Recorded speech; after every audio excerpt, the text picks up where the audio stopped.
하나님 말씀은 시편 56편입니다. 시편 56편 1절부터 우리 10절까지 보겠습니다. 10절까지 1절부터 10절까지입니다. 한 절씩 교독하겠습니다. 하나님이여 내게 은혜를 베푸소서. 사람이 나를 삼키려고 종일 치며 압제하나이다. 내 원수가 종일 나를 삼키려 하여 교만하게 치는 자들이 많사오니 내가 두려워하는 날에는 내가 주를 의지하리이다. 내가 하나님을 의지하고 그 말씀을 찬송하올지라.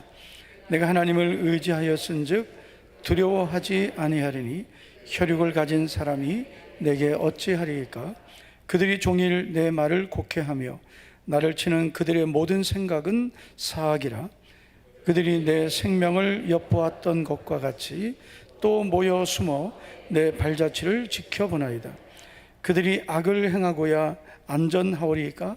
하나님이여 분노하사 뭇 백성을 낮추소서. 나의 유리함을 주께서 계수하셨사오니 나의 눈물을 주의 병에 담으소서. 이것이 주의 책에 기록되지 아니하였나이까. 내가 아뢰는 날에 내 원수들이 물러가리니 이것으로 하나님이 내 편이심을 내가 아나이다. 내가 하나님을 의지하여 그의 말씀을 찬송하며 여호와를 의지하여 그의 말씀을 찬송하리이다. 아멘. 무더위 속에서도 우리 성도님들 수예배에 승리하심을 축복합니다. 시편 56편의 배경은 사무엘상 21장입니다. 우리가 오늘 시편 56편의 표제를 보면 다윗의 믹담시라고 되어 있고 인도자를 따라 요낫 엘렘 르호김에 맞춘 노래라고 되어 있습니다. 복잡하지만 중요한 것은 이겁니다. 다윗이 가드에서 블레셋인에게 잡힌 때라고 되어 있습니다. 다윗이 지금 사울왕을 피해서 가드라는 지역으로 갔습니다. 블레셋 땅입니다. 근데 거기에서 블레셋 사람들에게 잡혔습니다.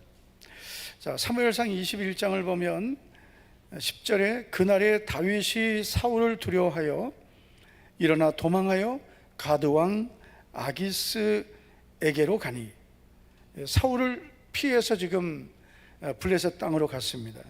블레셋 땅에 가드라는 곳으로 도착해서 아기스 왕을 만나게 되는데, 그 아기스 왕의 신하들이 11절을 보면 아기스의 신하들이 아기스 왕에게 말합니다. 이는 그 땅의 왕 다윗이 아니니까 우리가 춤추며 이 사람이 이를 노래하여 이르되 사울이 죽인 자는 천천히요 다윗은 만만이로다 하지 아니하였나이까. 위험한 사람이라는 거죠. 이 사람이 지금 우리 땅에 왔는데 이 사람을 그냥 놔두면 안 된다, 이렇게 신하들이 말하는 겁니다.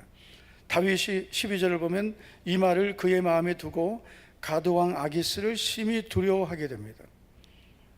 여기 피해서 왔는데 또 위험해진 거예요. 그래서 다윗이 그들 앞에서 그의 행동을 변하여 미친 채 하고 미친 행동을 하는 거예요. 멀쩡하게 보이면 안 되니까. 그러니까 지금 다윗은 위험을 피해서 블레셋 땅에 갔는데 아예 호랑이 굴로 들어간 겁니다. 이런 극심한 고난 속에서 시편 56편을 기록했습니다. 다윗이 겪는 고난은 마치 파도가 밀려왔는데 끝났나 싶었더니 또 밀려오는 거예요. 사울을 피해 갔는데 더 위험한 사람들을 만난 겁니다.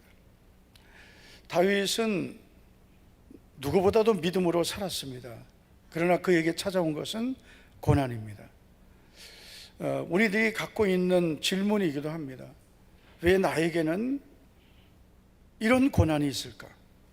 나는 믿음으로 살려고 하는데 하나님 내게 왜 이런 고난이 있습니까? 라는 질문을 하게 되죠. 이 질문에 대한 답은 사실 각자 다릅니다. 그런데 공통적인 답이 있는데 시편 34편 19절을 보면 의인은 고난이 많으나 라고 말씀합니다. 여러분, 죄인이 고난이 많으나 그러면 이해가 되는데, 의인은 고난이 많다. 다시 말해서 믿음으로 살려고 할 때 생기는 고난도 있다는 거죠.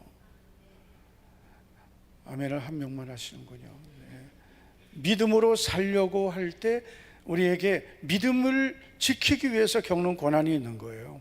근데 이건 여러분 피할 수 없는 고난입니다. 사실 우리가 믿음으로 안 살아서 겪는 고난보다 더 가치 있는 고난이죠. 세상은 다 고난입니다. 세상에선 너희가 환난을 당한다 그랬어요.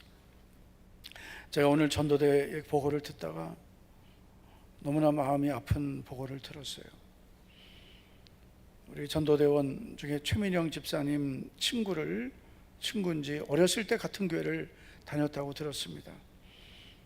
그래서 그분을 전도하려고 했는데 남편도 이미 수년 전에, 한 5년 전에 먼저 세상을 떠나고, 그러다 보니까 여러분, 가정에 이 아픈 환자가 있으면 마음도 힘들지만 경제적으로도 어려워지거든요. 남편이 경제 활동을 해야 되는데 못했을 거 아니에요. 그러니까 경제적으로 어려워졌는데 또 이분도 암이 온 거예요. 너무나 안타깝더라고요. 하나님께서 그 영혼을 참 구원해 주시기를 그런 마음으로 이제 전도를 하고 있는데, 지금 이제 또 병원도 입원하고 항암 치료하고 뭐 이런 과정이라고 합니다. 그래서 제가 참 안타깝지만 타이밍이 좀 안타깝다. 기왕이면 건강할 때, 교회 잘 나올 수 있을 때 하나님께 나와야 되는데 참 안타까운 거죠. 제가 전에 어떤 분에게 그런 얘기 들었어요. 자기가 예전에 교회를 잘 다니다가 믿음을 떠났는데 그래서 이렇게 고난이 많은 것 같다고. 그 느껴지면 빨리 주님 앞에 돌아와야 되는데 참 그게 쉽지 않거든요.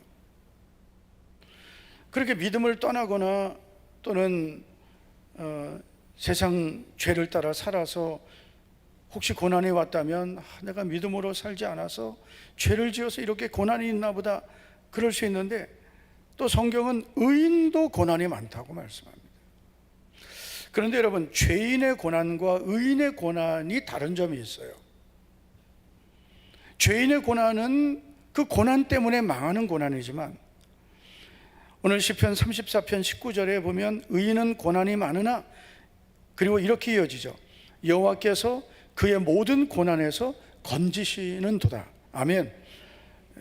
고난은 있지만 하나님은 그의 모든 고난에서 건져주신다는 거죠. 저는 우리 모든 성도님들이 오늘도 수협에 이렇게 잘 나오셨습니다. 고난이 있다면 하나님께서 나를 모든 고난에서 건져주실 걸 믿고, 그리고 오늘도 하나님 앞에 믿음으로 나아가기를 축복합니다. 이 고난은 기도도 해야 되지만 또 잘 견뎌야 되는 거예요. 고난이 우리에게 유익이 되려면 고난을 또 잘 견뎌야 되고 고난의 시간을 잘 통과해야 됩니다.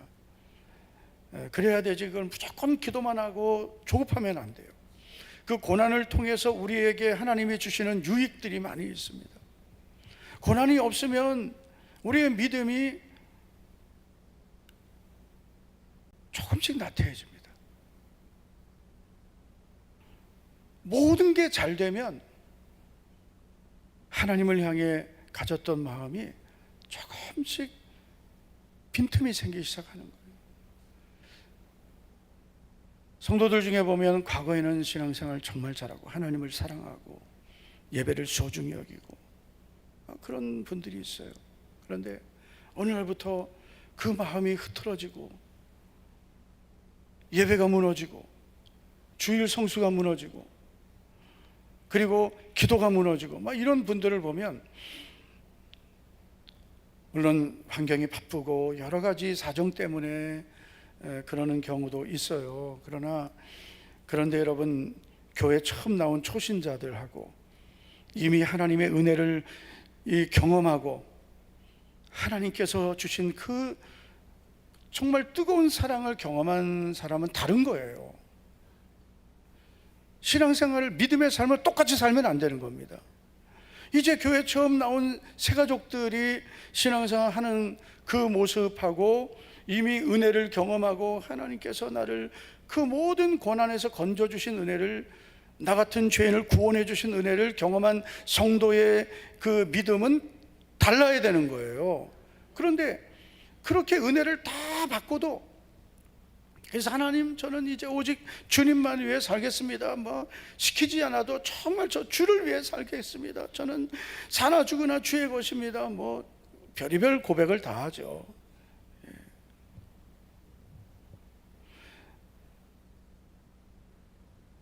주님 앞에만 그런 고백하는 게 아니에요. 담임 목사에게도, 목사님 저는 정말 주님의 은혜를 감사하고 정말 죽도록 충성하겠습니다, 뭐 너무나 그 마음 귀하죠. 그 마음을 무시하는 건 아니에요. 근데 그 마음을 잘 지켜가는 게 더 중요한 거예요. 그 마음을 지키기 위해서는 정말 우리 자신에 대해 우리가 철저하게, 나는, 나에게는 선한 것이 없음을 알고 나는 하나님의 은혜로만 살 수 있다는 것을 절대로 잊어버리면 안 돼요. 왜냐하면 그렇게 은혜 받고 뭐 주님 앞에 눈물 콧물 짜고 그렇게 고백했던 분들이 평안해지니까 그 은혜를 다 잃어버리고 고백을 다 잃어버리더라고요. 그러면서 평안하니까 믿음이 변질되더라고요. 근데 그런 분들에게 죄송하지만 필요한 것은 고난입니다. 필요한 거예요. 생각해 보세요, 여러분. 하나님이 내게 건강도 주시고 좋은 환경도 주시고 믿음도 주시고, 여러분 우리가 받은 은혜가 얼마나 큽니까? 오늘 내가 살아가는 모든 것 주님의 은혜입니다. 할렐루야. 오늘 우리 부목사님 마지막 찬양 같이 했잖아요. 나는 주를 섬기는 것에 후회가 없다고. 내가 지나온 모든 날도 하나님의 은혜였고 내가 살아갈 모든 날도 주의 은혜라고.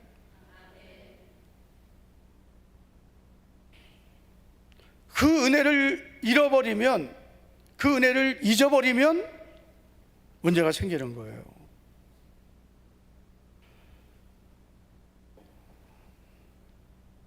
그래서 때로는 의인이지만 고난이 유익할 때가 많습니다. 저도 이렇게 목회하면서 참 성도들 때문에 막 마음이 막 속상할 때가 있어요. 그분은 그게 큰 문제죠. 큰 문제니까 이제 주일도 빠지고 예배 생활도 무너지고. 그렇지만 그냥 제가 담임 목사 볼 때는 하나님께 정말 그건 맡겨야 될 문제인데 그렇게 허덕이고 있으니까 막 속상하고, 마땅히 하나님 앞에 순종하고 충성해야 될 직분자들이 처음에 하나님 앞에 직분을 받을 때 가졌던 그 고백을 지키지 못하는 걸 볼 때 막 마음이 답답하고 안타깝고 그런 거예요. 그때 필요한 게 고난이더라고요. 고난 받지 말기를 축복합니다. 겁을 좀 줘야 돼. 자, 옆 사람에게 우리 괜히 고난 받지 맙시다. 자, 따라합시다. 괜히 왜 안 해? 왜 안 해? 왜? 잔주자도 나오고 해. 괜히 고난 받지 맙시다. 너무 또 진지하게 한다. 괜히 고난 받지. 괜히 고난 받고. 여러분, 고난이 오면은요, 기도하지 말래도 기도하고요, 주님을 찾지 말라 그래도 몸부림치고 찾습니다. 그때 돼서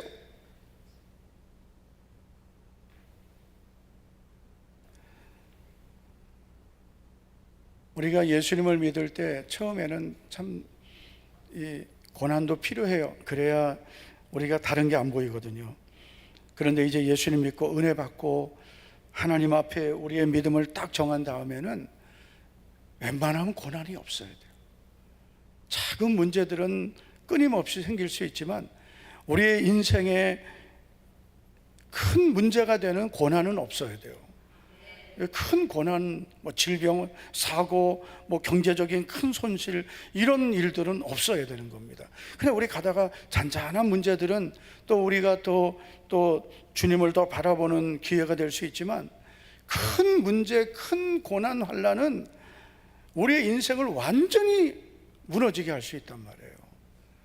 그래서 우리의 삶에 큰 고난은 없기를 축복합니다.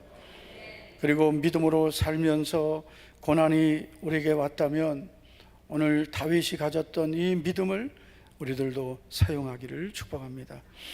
자, 믿음으로 살면서 고난을 만났을 때 다윗이 어떻게 했습니까? 먼저 그는 하나님의 말씀을 찬송합니다. 자, 여러분, 오늘 우리가 읽은 시편 56편은 다윗이 가드에서 블레셋인에게 잡힌 때라고 했습니다. 고난 중입니다. 1절과 2절을 보면 그가 이런 고백을 하죠. 하나님이여 내게 은혜를 베푸소서. 사람이 나를 삼키려고 종일 치며 압제하나이다. 내 원수가 종일 나를 삼키려 하며 나를 교만하게 치는 자들이 많사오니. 이 짧은 말씀이지만 다윗이 겪고 있는 고통을 알 수 있습니다. 사람이 나를 삼키려고 하고 종일 나를 치며 압제합니다.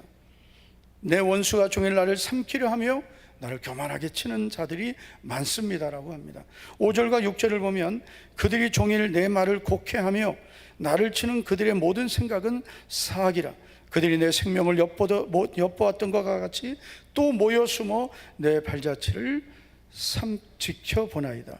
계속 다윗을 해치려고, 모함하려고, 다윗을 위협하는 사람들이 있는 거예요. 거기다 지금 다윗은 아무도 의지할 수 있는 그런 상황이 안 됩니다. 이때 다윗이 가졌던 믿음을 한번 보세요. 4절을 보시면 내가 하나님을 의지하고 그 말씀을 찬송하올지라. 내가 하나님을 의지하고 그 말씀을 찬송한다고 고백합니다. 10절을 보면 내가 하나님을 의지하여 그의 말씀을 찬송하며 여호와를 의지하여 그의 말씀을 찬송하리이다. 아멘. 고난을 만난 다윗은 말씀을 찬송했습니다. 제가 오늘 새벽에 우리의 마음이 건강해지기 위해서 필요한 것을 말씀드렸어요. 두 가지. 첫째는 우리의 마음에 반드시 말씀이 채워져야 된다. 말씀이 채워져야 된다. 우리의 마음에 말씀이 풍성히 거해야 된다 해서 그 마음이 건강해지는 거거든요. 마음에 염려, 불안, 두려움 이런 것들이 가득하면 마음은 병드는 거예요. 그래서 우리의 마음에 그리스도의 말씀이 풍성히 거해야 된다. 그게 이제 첫 번째였어요. 그리고 두 번째는 찬양으로 마음을 채워야 된다 그랬어요. 그런데 골로새서 3장 16절을 보면 시와 찬송과 신령한 노래를 부르며 라고 했습니다. 여기서 시는 시편을 가리키는 겁니다. 시편의 말씀을 가리키는 거예요. 그러니까 다윗이 지금 56편에서 그 말씀을 찬송하고 그 말씀을 찬송합니다 라고 하는 것은 시편일 것이다, 이렇게 볼 수 있습니다. 우리가 찬양은 대상이 분명해야 되는 거예요. 우리의 찬양의 대상은 하나님이십니다. 그래서 시와 찬송과 신령한 노래를 부르라 했는데요, 시는 시편이고 찬송은 하나님께 집중하는 찬양이에요. 그래서 하나님이 하신 일, 하나님의 성품을 찬양하는 겁니다. 그리고 신령한 노래는 말 그대로 성령님의 감동을 따라서 드리는 찬양이에요. 그래서 우리가 이거 좀 섞어보면 찬양은 이렇게 하는 거예요. 성령의 감동으로 하나님의 말씀을 의지하고 그리고 하나님을 높이고 하나님께 드리는 것이 찬양이에요. 그래서 이런 찬양을 우리가 계속 불러야 돼요. 특별히 하나님의 말씀을 찬양하는 것은 너무나 중요한 겁니다. 다윗이 고난을 만났을 때 말씀을 찬송한다 그랬어요. 하나님을 의지하면서 말씀을 찬송했어요. 저는 우리 성도님들이 말씀을 붙들고 말씀을 찬송하기를 축복합니다. 그래서 찬양은 이 말씀에서 나온 찬양이 사실은 정말 좋은 찬양이에요. 그냥 내 감정을 호소한다든지 또는 어떤 나의 고백을 드리는 것도 중요하지만 하나님의 말씀을 그대로 나의 찬송으로 고백하는 것은 너무나 중요한 것입니다. 다윗은 말씀을 찬송했습니다. 말씀을 의지한 거예요.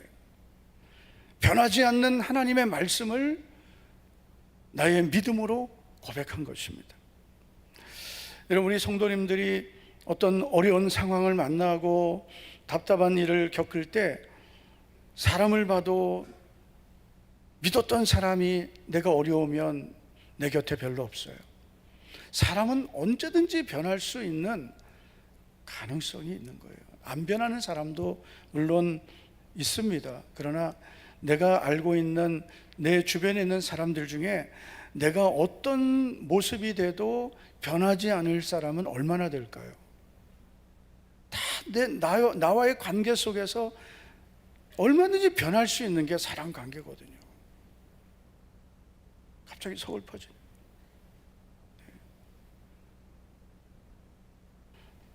사람은 내가 뭔가 좀 이익이 있을 때 좋은 관계를 가지려고 하고요. 내가 저 사람을 가까이 해서 내가 손해가 되겠다. 그럼 멀리하는 게 사람이에요. 사람은 그래서 신뢰와 의지의 대상이 되지 못합니다. 사랑하고 섬기는 것으로 만족해야 되고 너무나 지나친 기대를 많이 하면 기대가 클수록 실망도 클 수 있는 거예요. 그렇다고 너무 사람을 의심하지도 마시기 바랍니다. 평생 내가 살면서 몇 사람만 잘 만나도 절대로 인생은 잘못 산 게 아니거든요. 특별히 여러분 교회 안에서 좋은 믿음의 동지를 만나시기 바랍니다.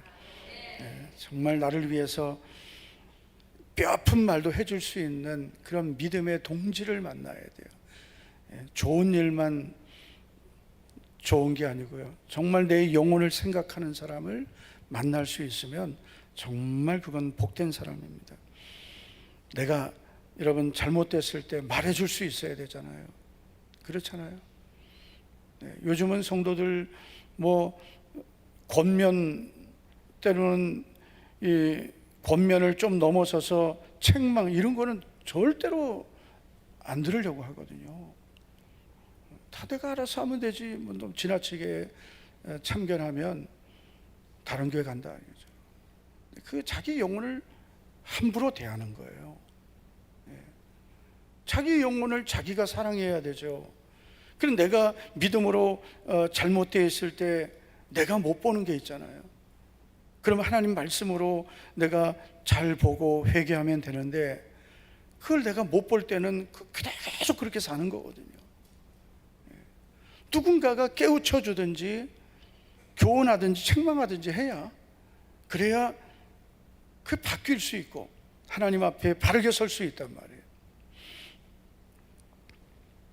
그래서 중요한 것은 자꾸 우리 하나님 말씀을 가까이 하는 겁니다. 할렐루야. 하나님 말씀 변하지 않습니다. 1.1획도 변하지 않는 말씀, 이 말씀을 가까이 하고 이 말씀이 나의 믿음이 되고 나의 찬송이 되기를 축복합니다. 하버드 대학교 심장 전문의 교수였던 허버트 벤슨 박사라는 분이 있습니다. 이분은 이제 심장과 스트레스 이런 쪽으로 연구를 많이 하신 유명한 분인데요. 이분이 이런 말을 했어요. 하나님의 말씀인 성경을 묵상하는 것은 현대 생활에서 스트레스를 해소하는 중요한 방법이다. 물론 성경을 스트레스 해소를 위해서 읽는 건 아니에요. 그렇지만 이 하나님의 말씀이 가진 이 능력을 경험할 수 있다는 거죠. 우리가 하나님 말씀을 가까이 하고 믿고 확신하는 것은 우리의 삶 속에서 만나는 많은 문제를 이겨내는 능력이 되는 거예요. 말씀이 없으면 못 이기는 환경들이 많습니다. 말씀이 없으면 내 마음도 힘들고 감정도 다운되고 의욕도 잃어버릴 수 있어요. 그러나 하나님 말씀이 있는 성도는 마음이 힘들 때 말씀을 붙들고, 감정이 다운될 때 또 말씀을 의지하고, 의욕이 떨어졌을 때 또 말씀을 붙들고 일어나는 것입니다. 믿음으로 살면서 고난을 만났을 때 다윗은 말씀을 찬송했습니다. 우리에게도 말씀이 나의 찬송이 되고 고백이 되기를 축원합니다. 두 번째는 눈물로 아뢰며 기도합니다. 8절과 9절을 다 같이 한번 읽겠습니다. 시작. 나의 유리함을 주께서 계수하셨사오니 나의 눈물을 주의 병에 담으소서. 이것이 주의 책에 기록되지 아니하였나이까? 내가 아뢰는 날에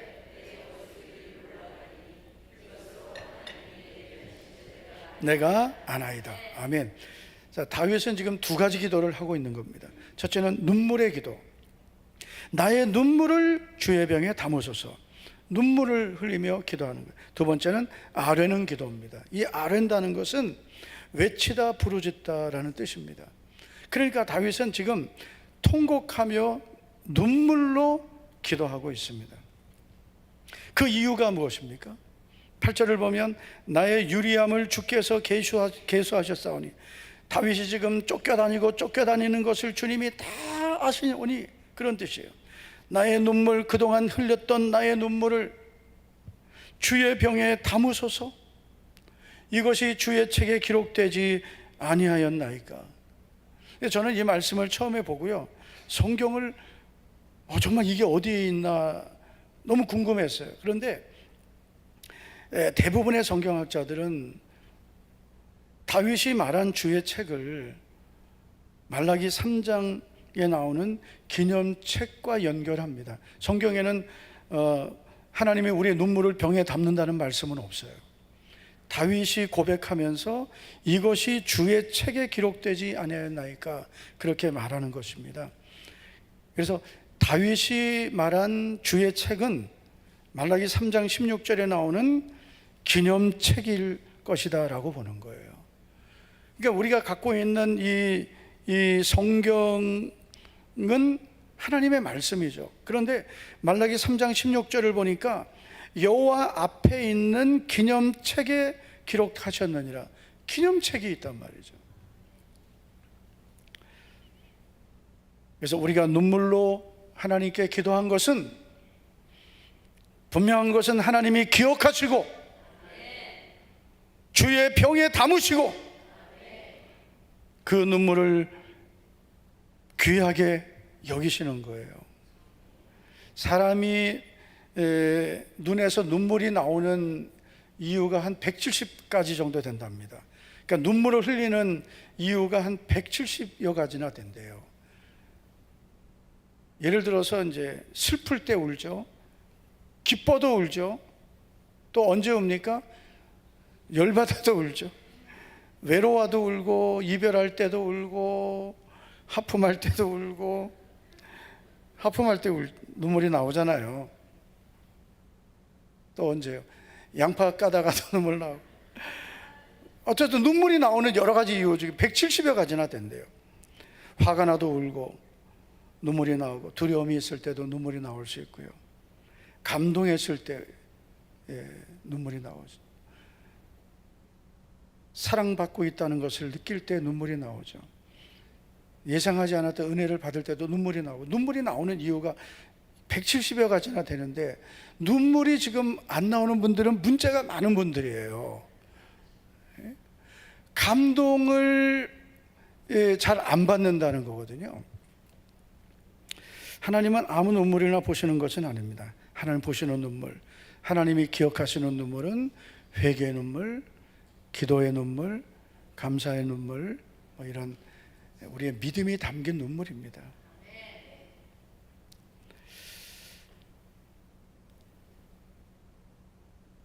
예수님을 믿으면서 달라지는 것 중에 하나가 눈물이 많아지는 거예요.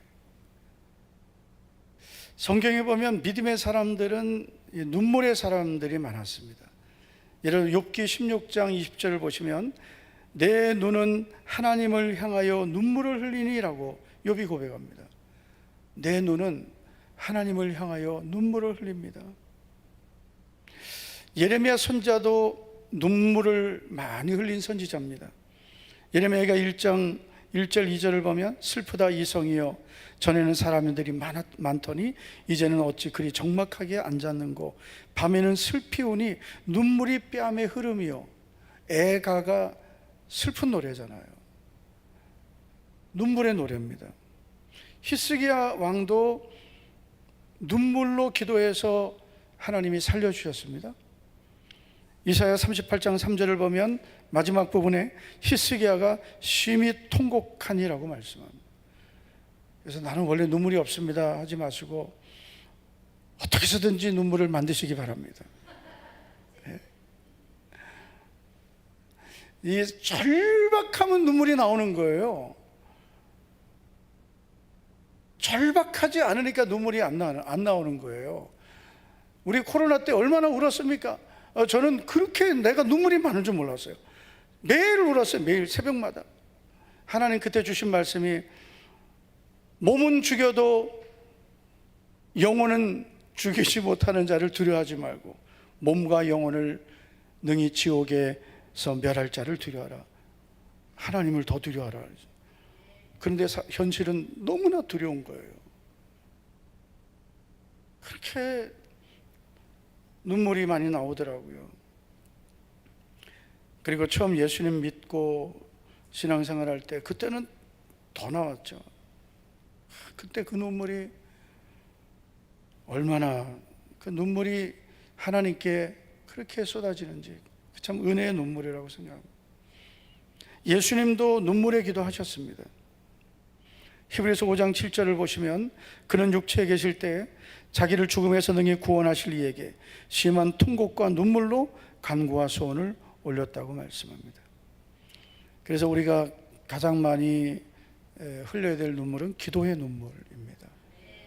기도의 눈물, 어머니의 기도의 눈물, 또 아버지의 기도의 눈물, 또 주의 종의 기도의 눈물, 또 우리 교회 장로님들, 권사님, 우리 집사님들 기도의 눈물, 이 기도의 눈물이 이 주의 전에 많이 떨어지기를 축복합니다. 의학자들이 눈물의 성분을 연구했어요. 그런데 이 눈물은 눈물을 흘리면 어떤 좋은 효능이 있느냐? 몸의 독성을 제거하고 몸을 새롭게 하는 그런 효능이 있다는 거예요. 눈물을 흘리면 몸의 독성이 제거된대요. 그래서 놀라지도 않으시네. 독소 제거, 눈물을 흘리면 된다는 거예요. 예? 여러분, 눈물 흘리고 나면 시원하죠?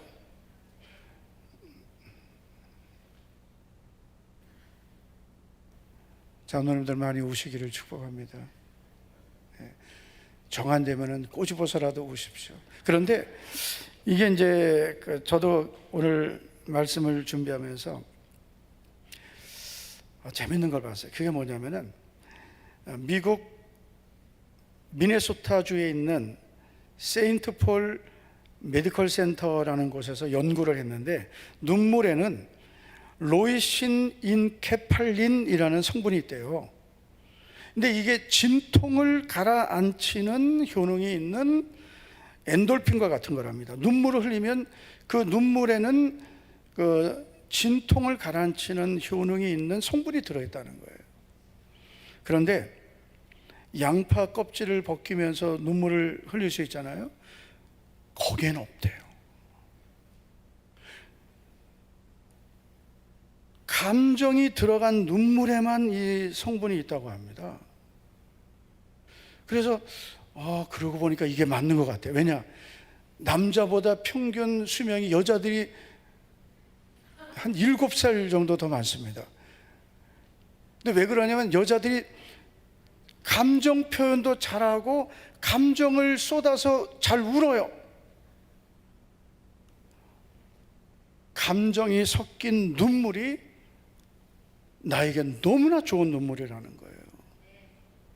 그래서 이 마음이 힘들고 답답하고 괴롭고 그럴 때 하나님 앞에서 울어야 돼요. 하나님, 저 너무 힘들어요. 전 너무 괴롭습니다. 하나님, 저는 너무 고난이 많습니다. 그러나 주님 나를 도와주실 걸 믿습니다. 그러면서 그걸 내 마음의 감정 아픔을 눈물로 하나님께 기도로 승화시키는 거예요. 그러면 하나님은 내 눈물을 보시고 내 눈물을 병에 담으신다 그랬죠. 또 우리는 눈물로 기도하니까 우리의 몸에 이 독소도 제거되고요, 또 우리에게 진통을 가라앉히는 그런 효능도 일어나니까 마음도 치유되고 몸도 새로워지고, 여러분, 눈물의 기도가 그렇게 좋은 거예요. 오늘부터 좀 한번 울어봅시다.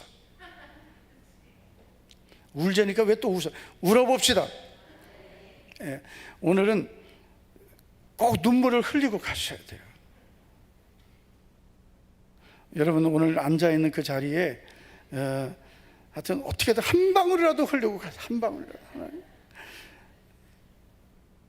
예수님 안 믿는 부모님을 생각하든지 아니면은 가족을 생각하든지 내 자녀들, 엄마들은 자녀들 생각하면 눈물이 나올 거예요. 자녀들 생각하고 눈물로 기도하는 거예요. 그리고 지금 여러 가지 고난이 있는 분들은 하나님, 저의 고난을 기억해 달라고, 저의 이 아픔을 기억해 달라고, 그러면서 그냥 기도하지 말고 나의 마음을 담아서 기도하고 성령님이 도와주셔서 기도하면 우리의 눈에서 막혔던 눈물샘이 열리고 눈물이 떨어지고, 할렐루야, 하나님 그 눈물을 보시고 눈물을 주의 병에 담으시고 우리의 눈물의 기도를 응답해 주실 줄 믿습니다.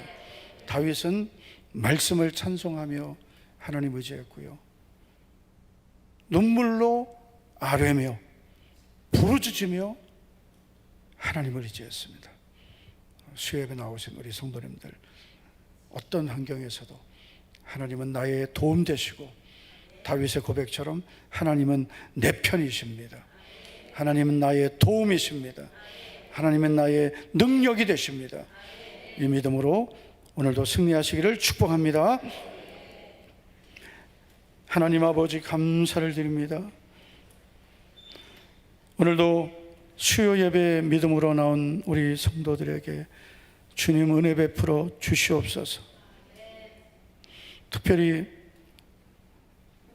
고난 중에 있는 성도들, 고난 속에서도 변함없는 주님만 바라보며 믿음으로 부르짖고 눈물로 기도하여 주님이 약속하신 내가 너를 반드시 도우리라 약속의 말씀을 경험하게 하옵소서. 질병이 있는 성도들, 질병 중에 더 주님을 의지하고 주님의 도우심으로 질병도 치유하여 건강한 몸으로 주를 위해 살게 하옵소서. 여러 가지 환경의 고난을 겪고 있는 성도들, 환난 날에 나를 부르라, 내가 너를 건지리니 내가 나를 영화롭게 하리라 약속의 말씀 붙들고 그대로 주님이 이루실 걸 믿고 기도하여 응답의 하나님을 경험하게 하옵소서. 믿음으로 드린 선경금 송성애 집사님, 감사함을 조현정, 이선영, 김영미, 서희영 권사님, 천세은, 이인수, 우현주, 천윤희, 정숙향, 한태순 집사님, 김지은 성도님, 100번째, 1000번째 드린 성도님들, 오늘도 드린 예물들을 기쁘게 연락해 주실 줄 믿사오며 예수님 이름으로 축복하며 기도하옵나이다. 아멘, 아멘. 다 우리 자리에서 일어나셔서 아무것도 두려워 말라 우리 찬양하고 기도하겠습니다.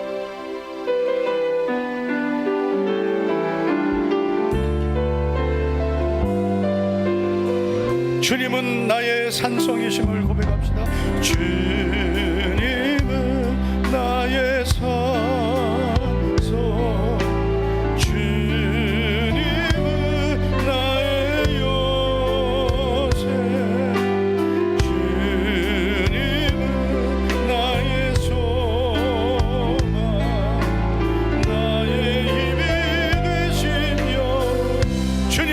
나의 산소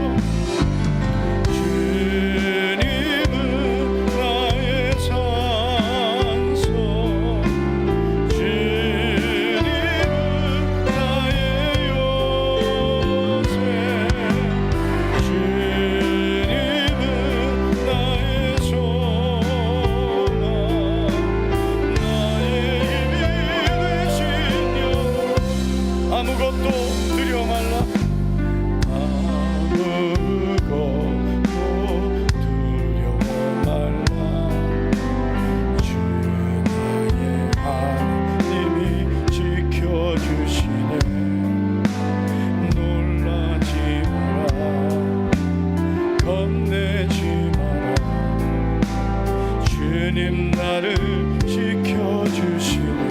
내 맘이 힘에 겨워 내 맘이 힘에 겨워 지칠지라도 주님 나를 지켜주시네.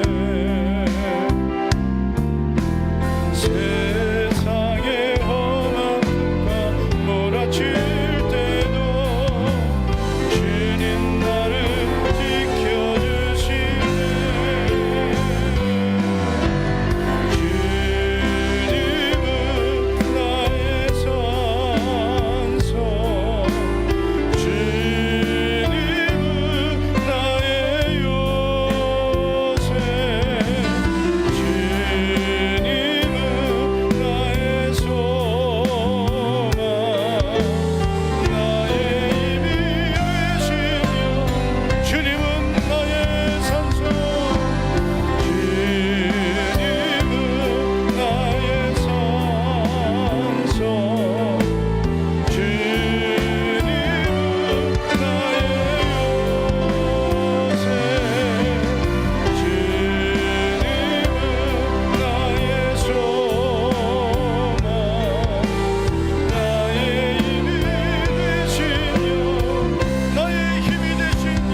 주여 세 번 부르고 간절히 우리 믿음으로 기도합니다.